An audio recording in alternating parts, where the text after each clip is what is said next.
আজকে বাড়িতে ছোটোখাটো একটা অনুষ্ঠান হয়েছে, আর সেই অনুষ্ঠানে মাংসের রান্নার দায়িত্ব কিন্তু আমার পড়েছিল। তবে ছোটোখাটো অনুষ্ঠানে মাংসটা ছিল 3 কেজি, আর সেই 3 কেজি মাংস কিন্তু আজকের আমি রান্না কিভাবে করছি আর সেটাই আপনাদের সাথে শেয়ার করে নিলাম। নমস্কার বন্ধুরা, আমি সুপর্ণা, আপনাদের সবাইকে স্বাগত সুপর্ণা রান্নাঘরে। তো বন্ধুরা, প্রথমে তেলের মধ্যে ফোড়নে দিয়ে দিলাম জয়িত্রী, গোলমরিচ আর দিয়ে দিলাম গোটা গরম মশলা। দিয়ে ফোড়নে ভাজা সুন্দর গন্ধটা আসতে তারপরে আমি দিয়ে দিলাম পেঁয়াজ কুচি। তো পেঁয়াজটা এবার লাল লাল করে ভেজে নেব। আর বন্ধুরা, এই ফোড়নে যদি এরকম সুন্দরভাবে গরম মশলা ফোড়ন দেওয়া হয় তাহলে কিন্তু সেন্টটা দারুণ হয়। যারা একবার খেয়েছেন তারা তো অবশ্যই জানবেন, আর যারা করেনি তারা এইভাবে একবার রান্না করে খেয়ে দেখবেন, খেতে কিন্তু খুব সুন্দর হয়। পেঁয়াজটা লাল লাল করে ভেজে নেওয়ার পরে তারপরে আমি একটুখানি জল দিয়ে দিয়েছিলাম যাতে পেঁয়াজটা পুড়ে না যায়। তারপরে পেঁয়াজটার মধ্যে এবার আমি দিয়ে দিলাম 4টে বড় বড় সাইজের টমেটো কুচি।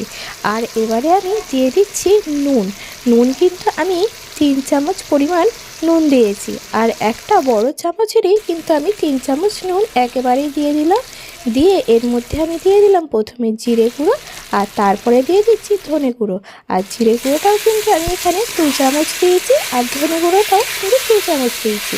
দিয়ে এবার মশলাটা ভালো করে কষিয়ে নিতে হবে যাতে মশলাটা পুড়ে না যায়। যেহেতু গুঁড়ো মশলা, সেই জন্য অল্প একটু জল দিয়ে দিলাম। দেওয়ার পর আমি এখানে পরিমাণ মতো দিয়ে দিলাম হলুদ গুঁড়ো আর দিয়ে দিলাম লঙ্কা গুঁড়ো, কারণ আপনারা যেমন ঝাল পছন্দ করবেন সেই জন্যই আমি দিয়ে দিলাম। লঙ্কা গুঁড়োর পরিমাণ আর করলাম না। দিয়ে এবার মশলাটা ভালো করে কষিয়ে নিতে হবে। আর এই মশলা কষানোর সময় কিন্তু গ্যাসের আঁচটা মিডিয়াম আঁচেই রাখবেন, না হলে মশলাটা পুড়ে যাওয়ার সম্ভাবনা থাকে। তো দেখুন বন্ধুরা, মশলাটা প্রায় কষানো হয়ে গেছে, মশলা থেকে তেলও ছেড়ে দিয়েছে। এর মধ্যে আমি দিয়ে দিলাম আগে থেকেই বেছে ধুয়ে রাখা মাংসটা। তো দিয়ে এবার আমি ভালো করে কষিয়ে নেব। আর একটা কথা বলি, অনেক বন্ধুরাই কিন্তু রান্নার ভিডিওগুলো দেখেন কিন্তু চ্যানেলে সাবস্ক্রাইবও করে চান না আর লাইকও দেন না। যদি ভালো লাগে তাহলে কিন্তু লাইক আর চ্যানেলটা সাবস্ক্রাইব করে যাওয়ার অনুরোধ রইল আপনাদের।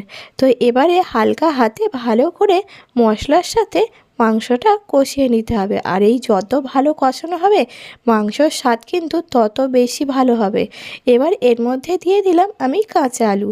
আমি কিন্তু আলুটা আগে থেকে ভেজে রাখিনি, আলুটা এমনিই দিয়ে দিলাম। তো আপনারা কিন্তু ভেজে রাখার চেষ্টা করবেন, যেহেতু অনুষ্ঠান বাড়ি, হাতে সময় কিন্তু খুব কম ছিল।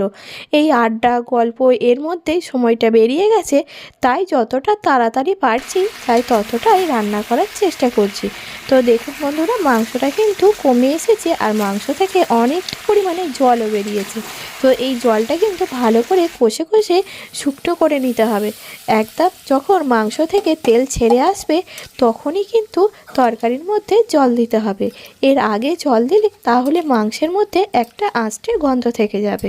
এবার আর কি, মাংসটা শুকনো হয়ে এসেছে, আর একটু ঝোলের পরিমাণ মতো জল দিয়ে ভালো করে ফুটিয়ে নেওয়া হয়েছে। তো দেখুন মাংসের আলু সেদ্ধ হয়ে যেতে তারপরে এর মধ্যে দিয়ে দিলাম কিছুটা পরিমাণে গরম মশলার গুঁড়ো।